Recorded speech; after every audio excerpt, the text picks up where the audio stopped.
Dans cette vidéo, tu trouveras les solutions des exercices de révision du dossier de l'examen de juin. Pour trouver l'exercice qui t'intéresse, il te suffit de scroller la vidéo en regardant en haut à gauche le numéro de l'exercice correspondant. Certaines chauves-souris pourraient émettre des sons à des fréquences pouvant atteindre les 100 000 Hz. On nous demande de déterminer la longueur d'onde correspondant à de telles fréquences. Donc ici nous connaissons la fréquence qui est de 100 000 Hz. Il s'agit d'un son, donc nous connaissons la vitesse de propagation du son dans l'air qui est de 340 mètres par seconde. Avec ces deux informations, nous pouvons trouver la longueur d'onde, puisque nous savons que la célérité est égale à la longueur d'onde fois la fréquence. La longueur d'onde est égale à la célérité sur la fréquence.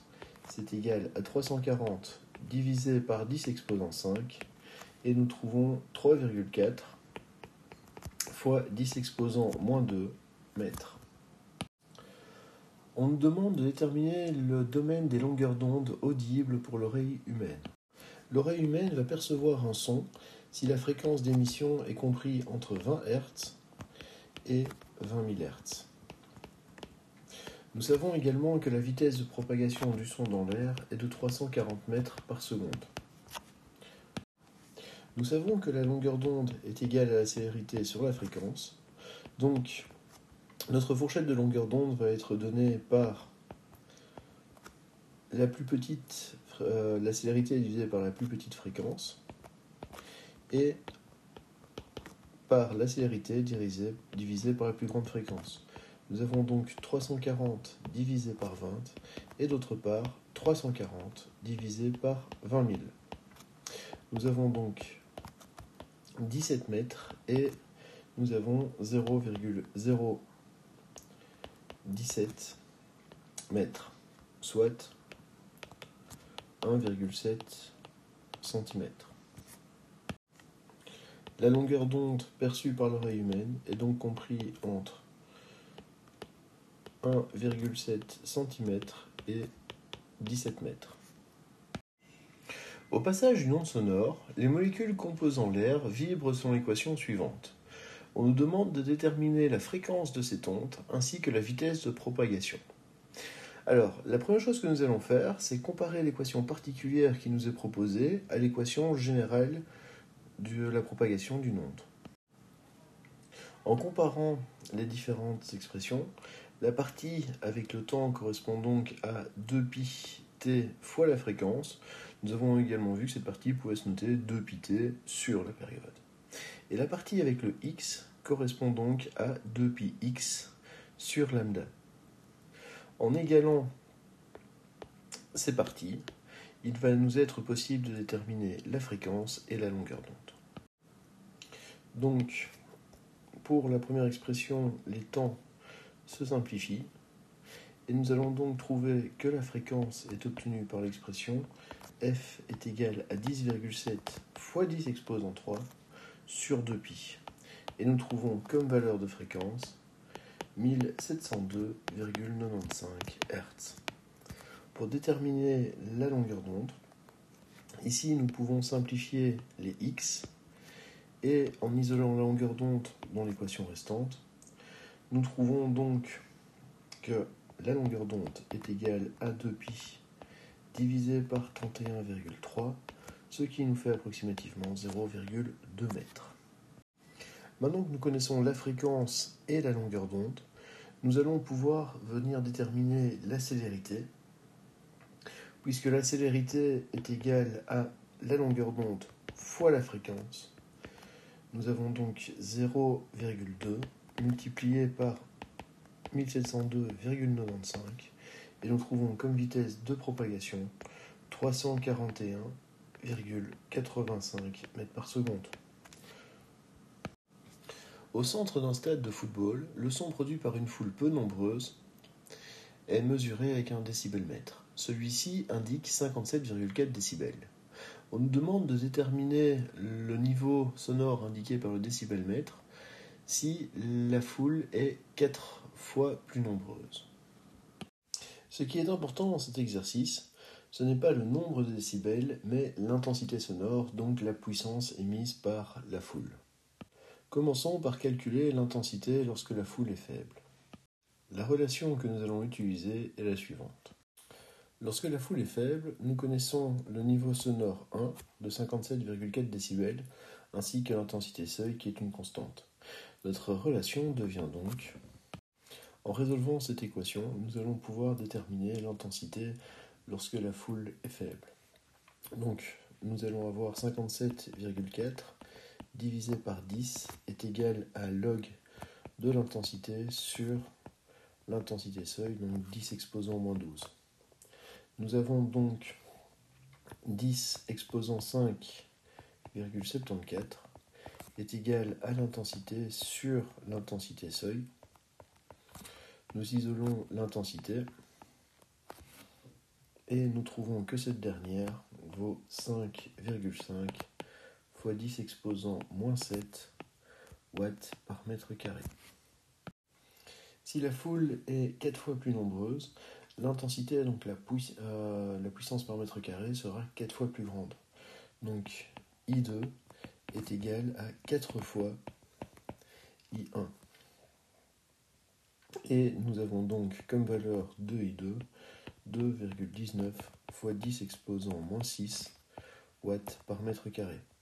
Maintenant que nous connaissons la valeur de I2, nous allons pouvoir déterminer le nombre de décibels, puisque le niveau sonore 2 sera égal à 10 fois le log de I2 sur l'intensité seuil.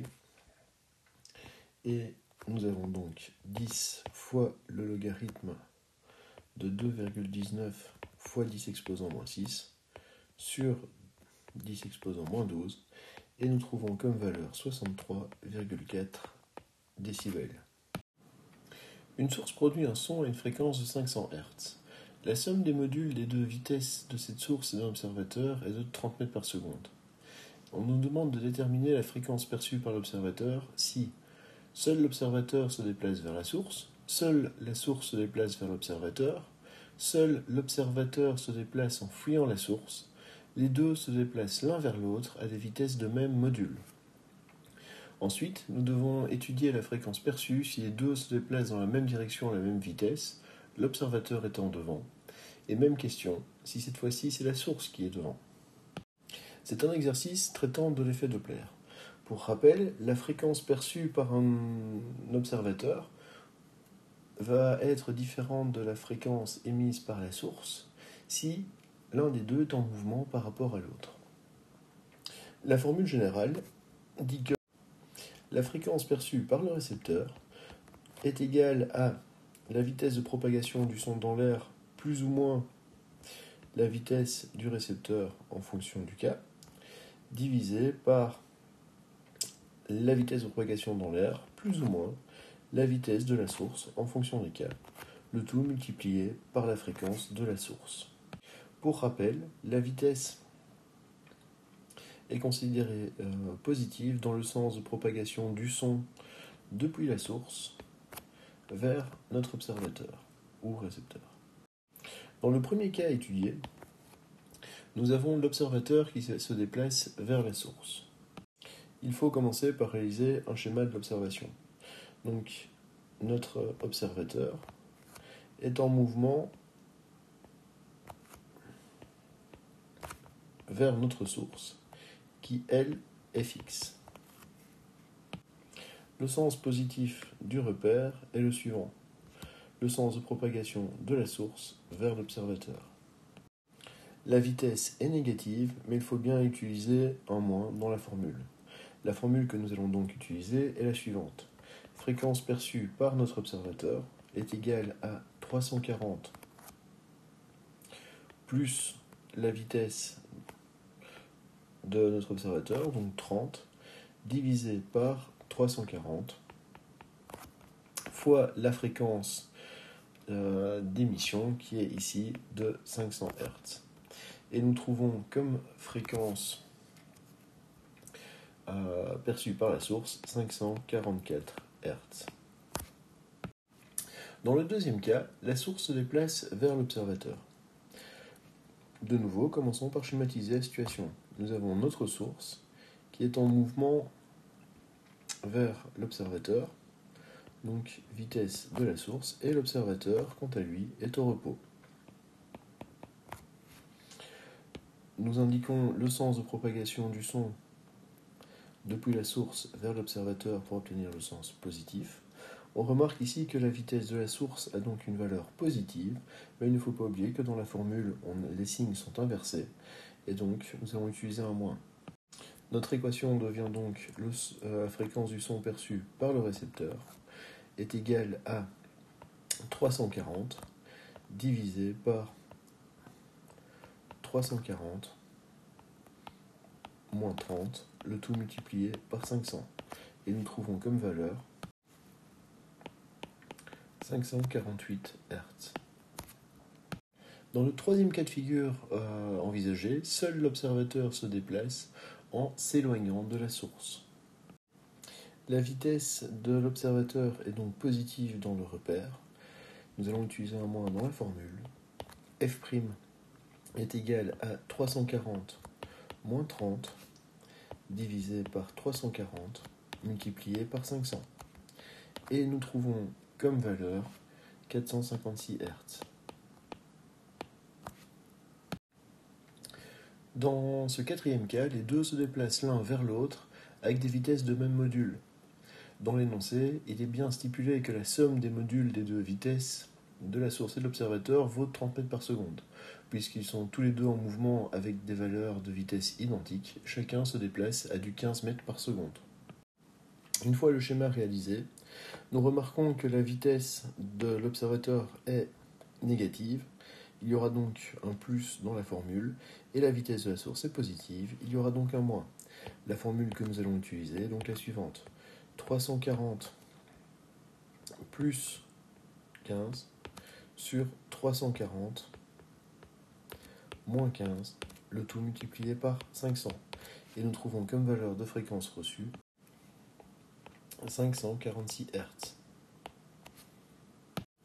Pour la résolution du E et du F, la réponse de la fréquence perçue est la même que la fréquence émise, puisque les deux variations se feront soit avec au numérateur et dénominateur 1 plus 15, soit en moins 15, que la vitesse de propagation du son dans l'air est une constante. Nous aurons donc 1 fois 500, et nous trouvons comme réponse finale 500 Hz. Deux haut-parleurs émettent en phase à la même fréquence de 686 Hz dans la même direction et sont distants de 1,5 longueur d'onde. À partir du haut-parleur du bas, à quelle distance devant lui les interférences seront-elles constructives? Commençons par comprendre la situation. Donc nous avons deux haut-parleurs qui sont séparés par 1,5 longueur d'onde. On nous demande à quelle distance de cet haut-parleur-ci faut-il se placer dans l'axe pour être sur une interférence constructive. Nous savons que nous sommes sur une interférence constructive si D2 moins D1 est égal à un multiple pair de la demi-longueur d'onde. Donc, on constate tout de suite que nous avons D1 puisqu'il s'agit de notre inconnu D. Pour pouvoir résoudre l'exercice, nous avons également besoin de connaître D2. Grâce à notre schéma, on comprend que D2 est l'hypoténuse d'un triangle rectangle et est donc égal à D au carré, donc notre inconnu, plus 1,5 longueur d'onde au carré, le tout à la racine carrée. Pour finir, nous pouvons aisément déterminer notre longueur d'onde, puisque nous connaissons la vitesse de propagation du son dans l'air, qui est une constante et vaut 340 mètres par seconde, et dans l'énoncé, nous avons également la fréquence, qui vaut 686 Hz. Nous trouvons donc comme longueur d'onde 0,49 mètres, et une fois que nous connaissons cette valeur, nous sommes capables de déterminer la distance qui sépare nos deux haut-parleurs. Et nous avons donc comme distance 0,74 mètres. Intéressons-nous maintenant à notre condition pour être sur une interférence constructive.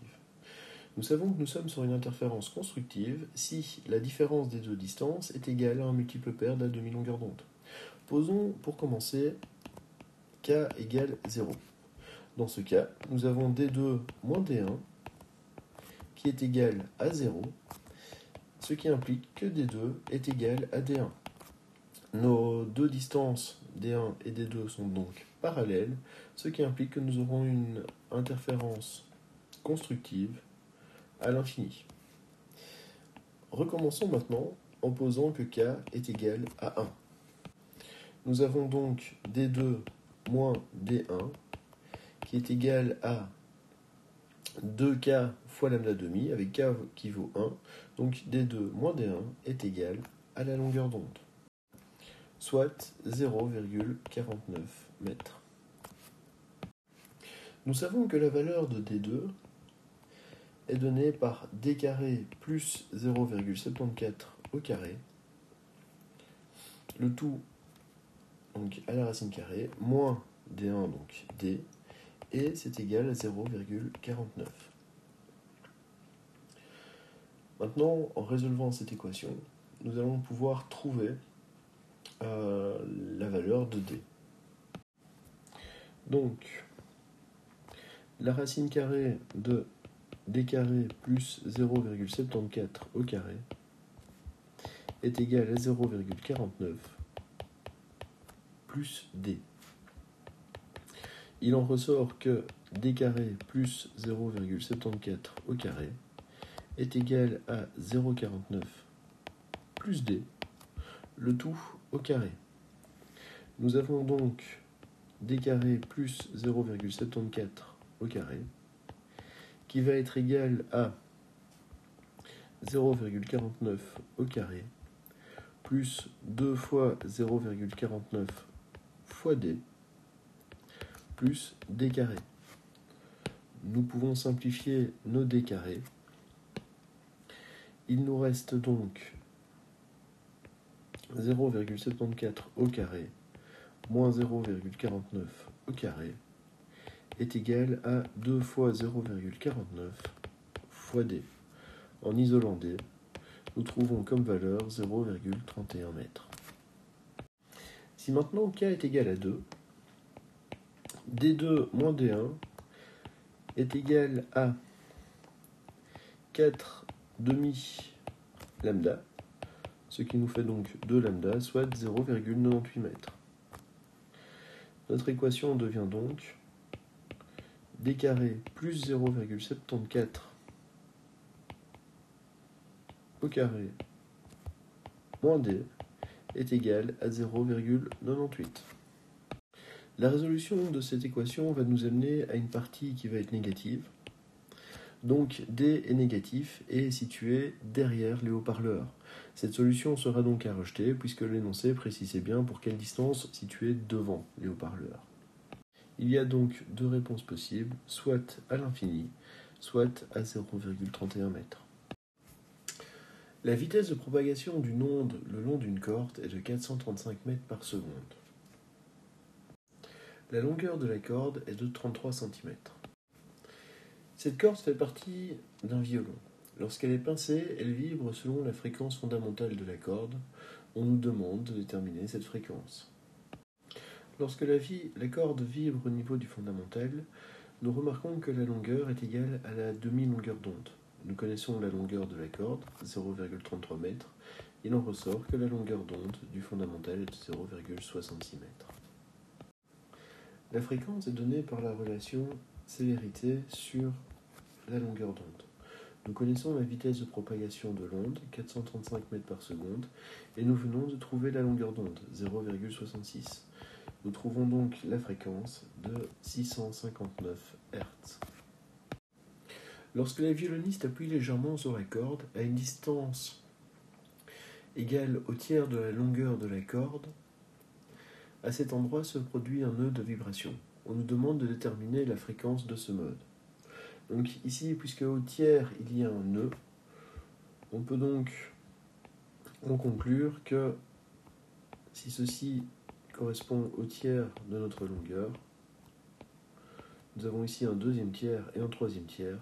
Nous sommes donc sur le troisième harmonique. La longueur d'onde, quand nous sommes sur le troisième harmonique, correspond à 2 fois la longueur de la corde divisée par 3, puisque nous sommes sur le troisième harmonique, et nous trouvons comme longueur d'onde 0,22 mètres. La fréquence est cette fois-ci obtenue toujours en faisant célérité sur longueur d'onde, Et donc on est à 435 divisé par 0,22 et nous trouvons comme valeur 1977 Hz.